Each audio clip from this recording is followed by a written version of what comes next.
आज देखते हैं coding decoding reasoning IAS reasoning reasoning में हम लोग पढ़ेंगे कोडिंग डिकोडिंग। कभी कभी क्वेश्चन पूछता है, कहता है कि गार्डन को 3257 लिखा जाए। GARDEN को 3257 लिखा जाए। अब वाटर को WATER को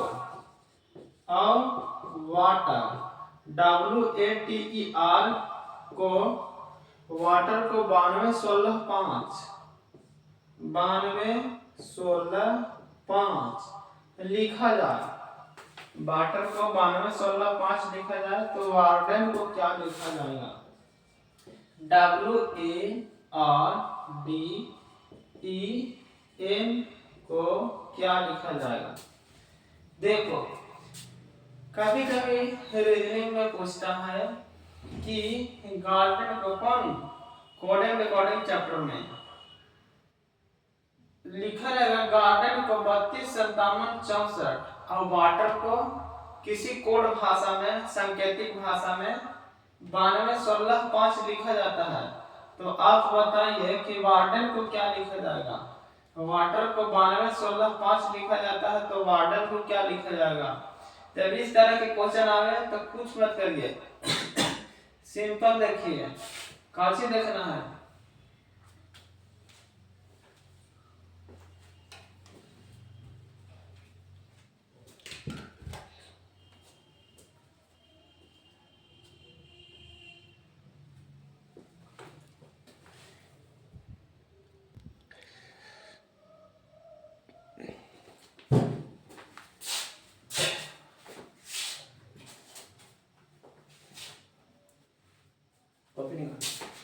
हाँ, तब देखिए क्वेश्चन था कि गार्डन को 325764 लिखा जाता है तो वाटर को 9216 लिखा जाता है तो वार्डन को क्या लिखा जाएगा? वार्डन पढ़ेंगे इसको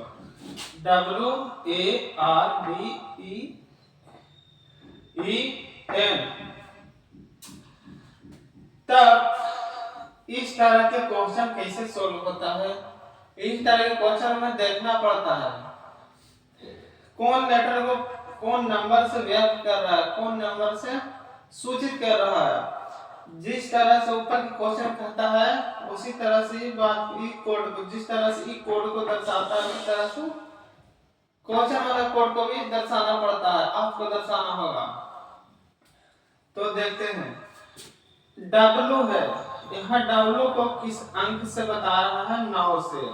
तो यहाँ W के हम कुछ लिखेंगे, हम भी 9 लिख देंगे। E क्वेश्चन A को लिख रहा है 2 तो हम भी A को कितना लिखेंगे?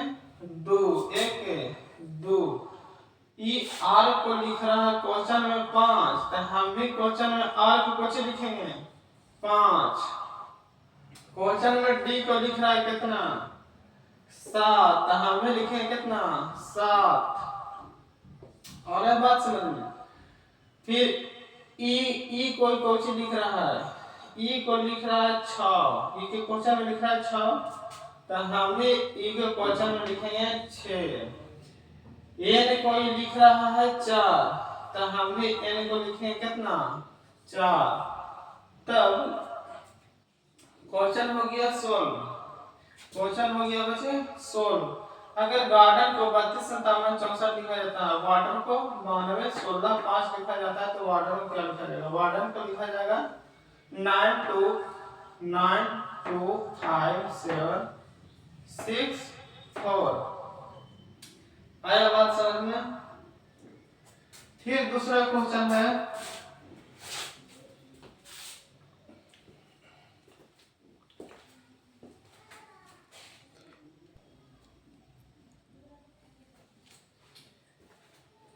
क्वेश्चन नंबर 2, रीजन REASON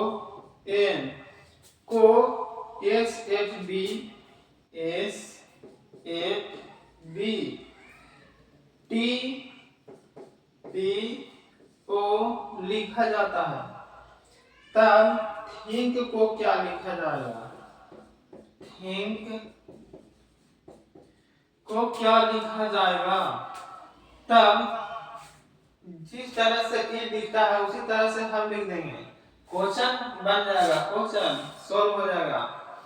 तब ये लिख रहा है आर के एस, मतलब कि एक बढ़ा रहा प्लस 1, तो हम भी टी के एक बढ़ा देते हैं यू, फिर ई के लिख रहा है एच, एक बढ़ा रहा है तो हम भी बढ़ा देंगे एच के आई, एक के लिख रहा है बी तो हम भी आई के लिखेंगे जे, एस के लिख रहा है टी तो हम लिखेंगे एन के ओ, फिर ई लिख रहा है ओ के पी तो हम लिखेंगे के एल,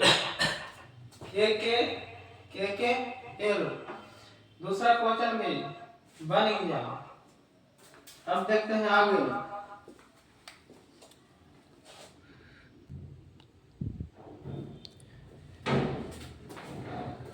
अगर L O A D, question number 3, L O A D, L O A D को एम पी बी ई लिखा जाता है। फिर ड्राइव को D R I V E को ड्राइव को ई एस जे डब्ल्यू लिखा जाता है। तब L A D E R को क्या लिखा जाएगा? देखिए कि क्या कर रहा है।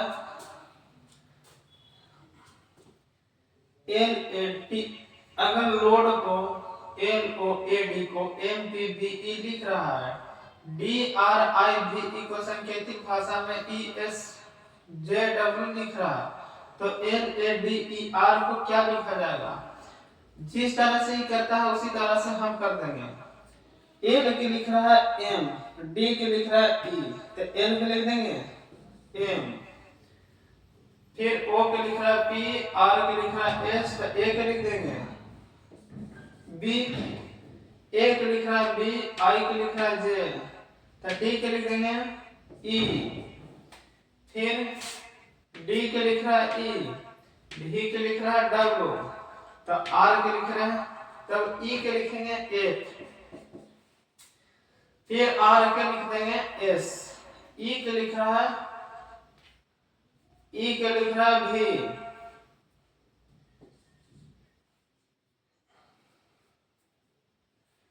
ई के लिख रहा है। इतने क्वेश्चन एक एक पढ़ा रहा था, हमें एक पढ़ा देते हैं। यहाँ पे 4, यहाँ पे 4, यहाँ पे 5, यहाँ पे 4, ई के लिख रहा है 1, तो आर के लिख देते हैं एस, आर के लिख देते हैं एस।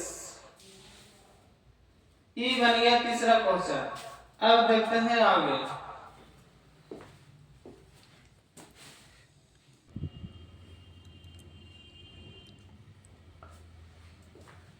फिर अगला क्वेश्चन है ए बी सी डी को अगर डब्ल्यू एक्स वाई जेड लिखा जाता है तो ई एफ जी एच को क्या लिखा जाएगा? तब देखिए ई कर रहा उल्टा, अपोजिट लेटर। कैसे?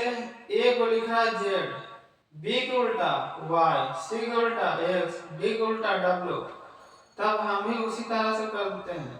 ई को उल्टा भी, ई को उल्टा भी, एच को उल्टा यू, जी को उल्टा टी और एच को उल्टा एस।